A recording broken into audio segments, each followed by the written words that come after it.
A student spends years preparing for an examination, believing the system will be fair. A citizen crosses a bridge believing someone inspected it properly. A patient enters a hospital believing protocols will protect them. Most of us never verify these systems ourselves.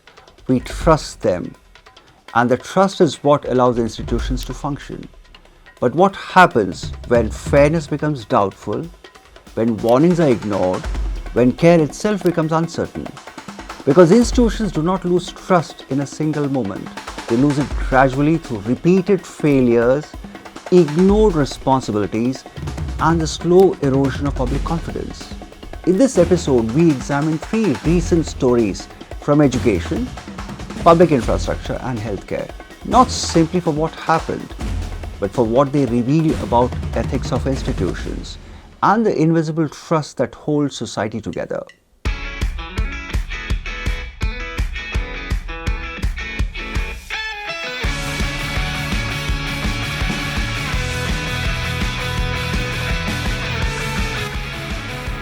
In recent months, allegations surrounding the NEET examination, including paper leaks, arrests, and investigations, have triggered anxiety across the country. For millions of students, this is not just another controversy, because examinations are not merely academic exercises, they are systems through which societies distribute opportunity. A rank can shape access to universities, to professions, to economic mobility, and sometimes to an entirely different future. And that is why examinations depend on something deeper than difficulty. They depend on trust. A difficult examination may still feel legitimate. Students can accept pressure, competition, even failure, but only when they believe the process itself is fair. The moment integrity becomes doubtful, something begins to weaken. Not just confidence in an exam, but confidence in merit itself. In academic ethics, this idea is often described as exam integrity, the principle that assessment outcomes must reflect genuine effort, ability, and honest competition, not manipulation, deception, or unfair advantage. At its core, exam integrity protects procedural fairness, the idea that everyone competes under the same rules. Research on procedural justice repeatedly shows that people are more willing to accept even difficult outcomes when they believe the process itself was impartial and fair. And this applies strongly to examinations. Students may not always secure the rank they hoped for, but if the process is trusted, the outcome still retains legitimacy. That legitimacy is what sustains merit-based systems.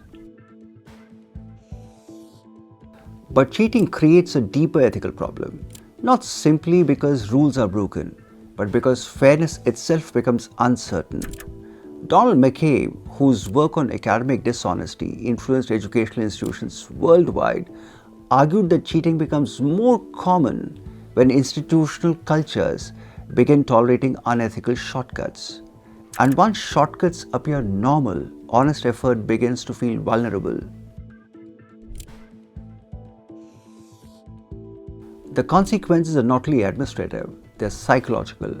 Because honest students suffer twice. First, through unfair competition, and second, through demoralisation.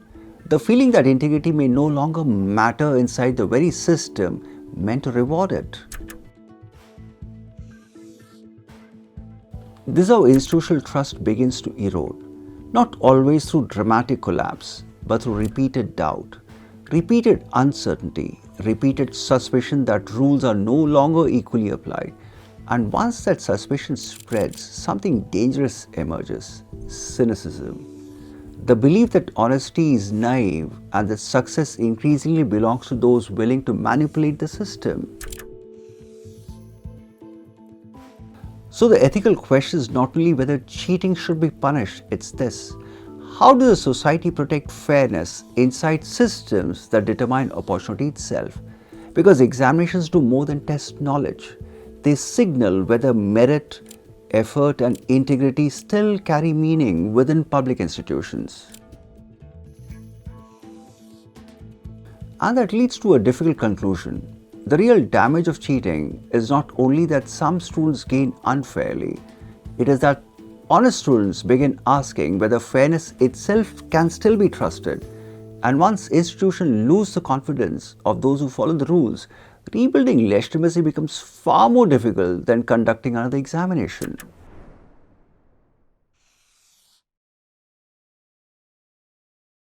But educational systems are not the only institutions built on trust. Everyday citizens also depend on invisible systems of responsibility. A bridge is crossed because people believe someone inspected it properly, that safety standards were followed, that warning signs were taken seriously, and that public systems are functioning responsibly even when citizens cannot see them directly.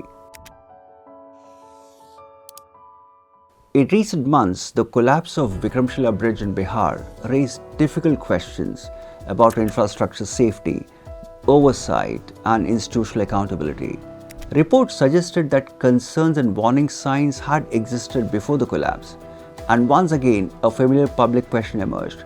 Could this failure have been prevented? Most citizens never read inspection reports, engineering audits, or maintenance records. They trust that someone inside the institution did their job carefully. That responsibility was exercised even when nobody was watching. This is what public institutions ultimately depend on. Not only concrete and steel, but trust in invisible acts of diligence. But institutional failures rarely emerge from one sudden mistake alone. More often, they develop gradually. Small warning signs appear, minor deviations are tolerated, repairs are delayed, procedures weaken, and over time, what once seemed unacceptable slowly begins to feel normal. Diane Vaughan, while studying institutional disasters, used the phrase normalisation of deviance to describe this process, the gradual acceptance of small departures from standards simply because catastrophe does not occur immediately.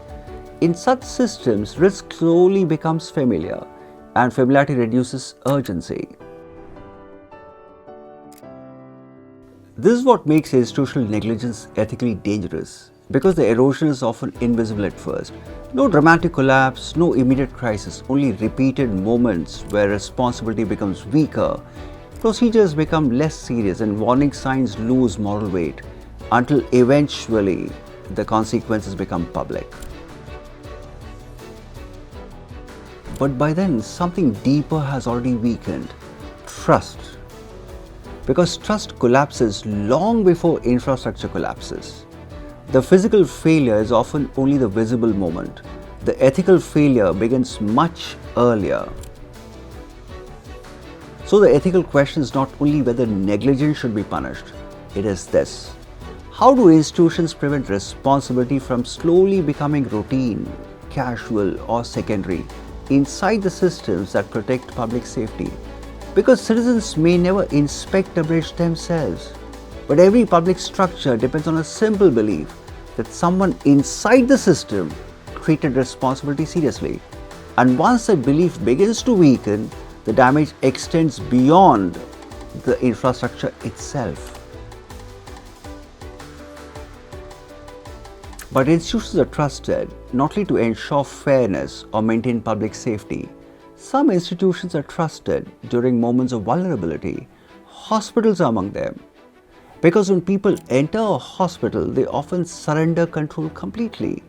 They may not understand the diagnosis, the procedure, the medication, or the risks involved, and so they place trust in professional competence, ethical responsibility, and systems of care.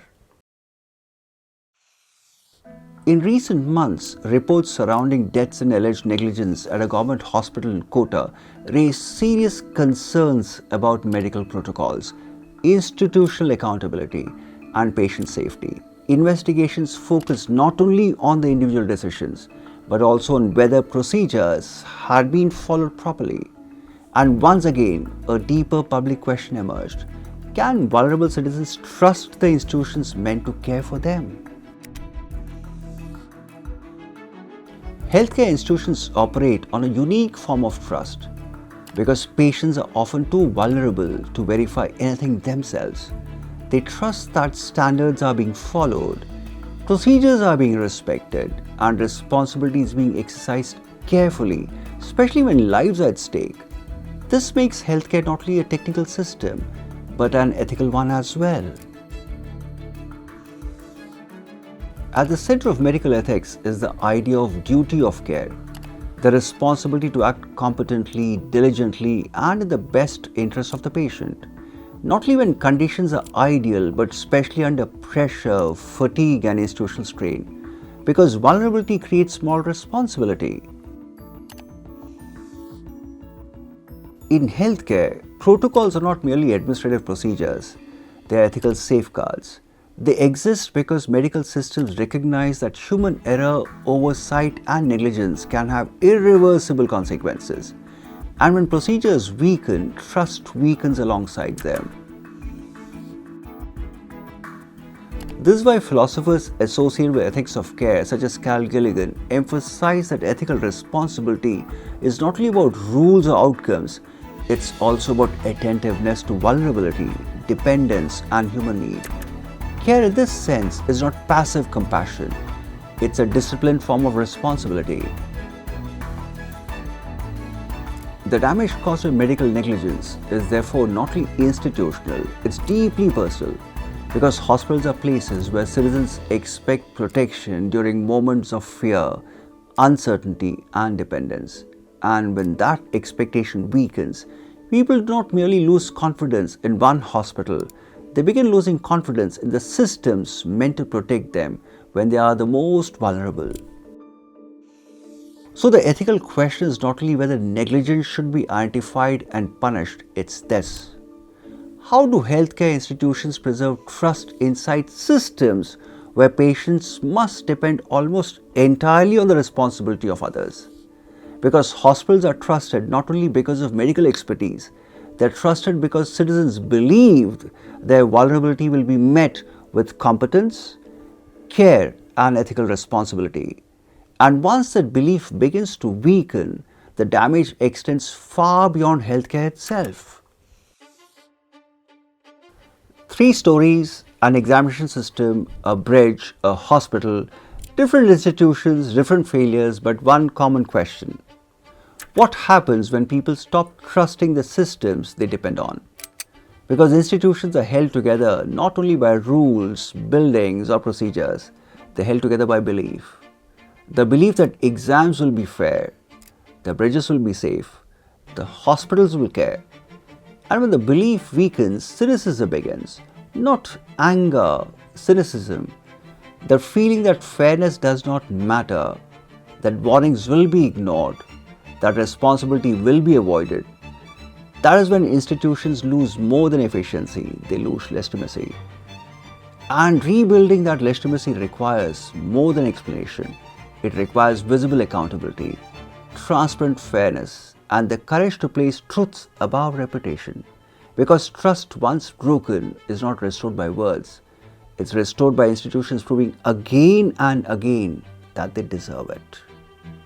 So long, happy learning.